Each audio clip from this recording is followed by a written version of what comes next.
Okay, for context, I have 20 and my BFM 20 are both in the military, but in different branches. Within a few months of us dating, my BF decided he wanted to try and pursue a very difficult pipeline for his career. Me knowing what that meant for our already difficult relationship said I would stand by him as he tries to go for what he wants. Now, before I met my BF, I already knew what I wanted. I wanted to go to specific schools and have a very specific job within the military. We both didn't know it then, but we were both chasing the same things. Literally, same job is a little harder due to the nature of his branch. I am months ahead of him career-wise, meaning I have to go through things well before he does. So when I got to the first part of my so-called dream chasing, I really expected my BF to support me and be there for me. I was 3 hours ahead of him, so our schedules didn't line up very well. But I did try my best to still communicate with him and put my best towards the relationship as best as I could. But throughout my training, we would stay up nights on end until around 1 or 2 in the morning due to him picking arguments and not wanting me to go to sleep until we figured them out. He would get angry at anything, and there were way more nights than not where I stood up just crying. I would wake up at 5 to go out and train for the entire day and was not allowed to have my phone on me. Now, this school is relatively easy for the average man in the military, but I am a 5 feet tall female who just got her first pull-up in the beginning of the year. So it was quite hard for me, but I trained as best as I could leading up to the school and gave it my all. But again, every night I was getting 3 to 4 hours of sleep to please my BF. Then I got recycled and then really sick and dropped. It wasn't until I failed that my BF was there and supporting me and not trying to argue.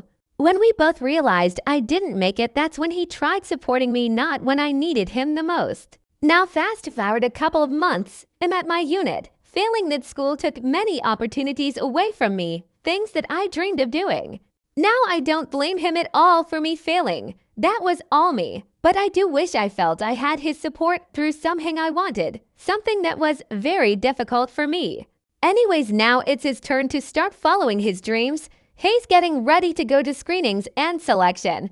And then that same school I failed, as well as other that I am supposed to go to relatively soon.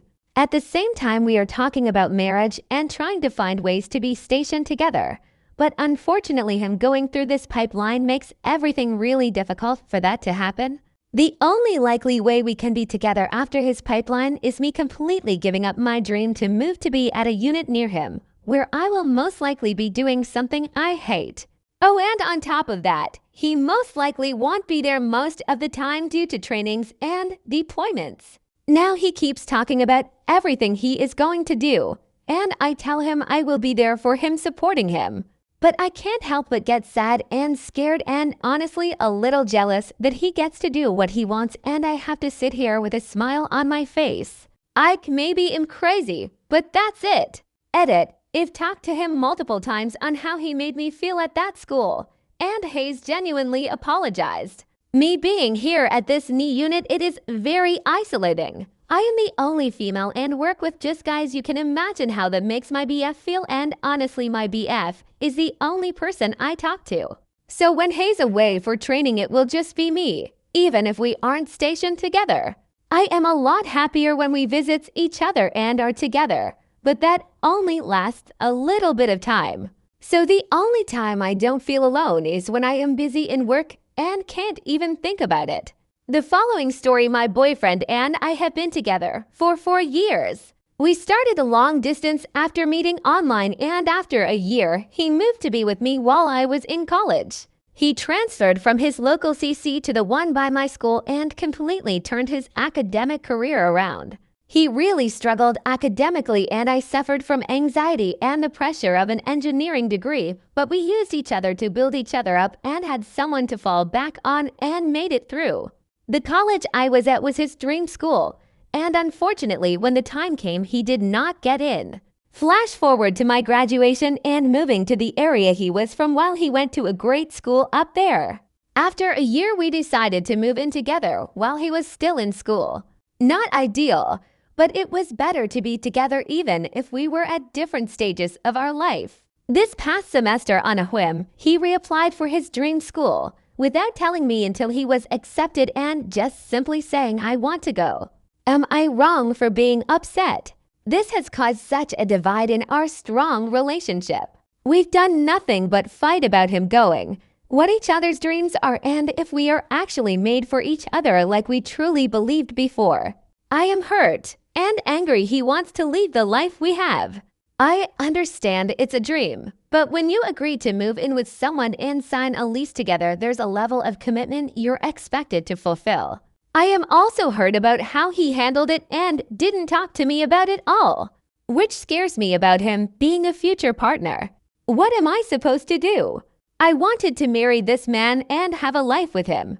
Travel, kids, a house with land, the whole thing. And now I feel stuck, waiting for him to come home, while I suffer and put my life and dreams on hold for him.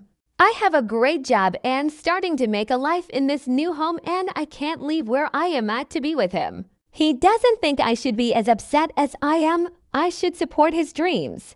Am I wrong for being so hurt?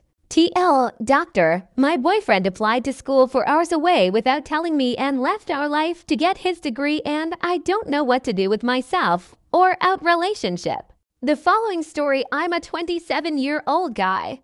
My girlfriend of over 6 years is also 27. I've had moderate success in pursuing my career as a musician, and although I'm not making anywhere close to a financial living from it, I still enjoy the pursuits and challenges that come with it, and I'm starting to make more money year after year. I'm able to support myself financially and fairly comfortably between this and some other part-time self-employed work. Although I'm getting a bit older, I still have a strong belief that the peak of my music career is yet to come, and I could see myself still happily doing this full tilt for at least another 3 years. If not for a lifetime, should things pick up in a big enough to make a living solely from it. I've already spent nearly 9 years being an active musician and pursuing this path. My girlfriend, on the other hand, is quite sick of my pursuit. She works a very good secure job, full-time, and shares my aspirations of buying a home, raising a family, etc. She has been incredibly patient and supportive over the years, but she's told me she just can't deal with it anymore, mostly referring to the amount of time I have to travel for touring. She wants me to leave it behind and focus on building a more stable career like herself. At the same time, she lives with her parents I am currently renting, has issues saving money at all, and also has severe trust issues from past relationships. Even though I've never cheated and I've been very loving to her to try and help, I feel depressed because I feel like I'm being forced to pick music or her. I absolutely love both. I can see regrets 10 years from now making either decision. Any advice, Redditors? So there, my GF wants me to quit my musical pursuits, get a real job so that I can contribute equally financially, or she's leaving. Edit, I'm overwhelmed by all the responses, Reddit. Thanks for your time and sharing your views. Really helps to hear unbiased opinions. I obviously didn't state all of the other positive things that I love about her and her about me, so I probably sound like I'm leaning towards one side more than the other. However, I think some of you brought up some really poignant thoughts that hit home with me. Time for me to try and get some sleep for now.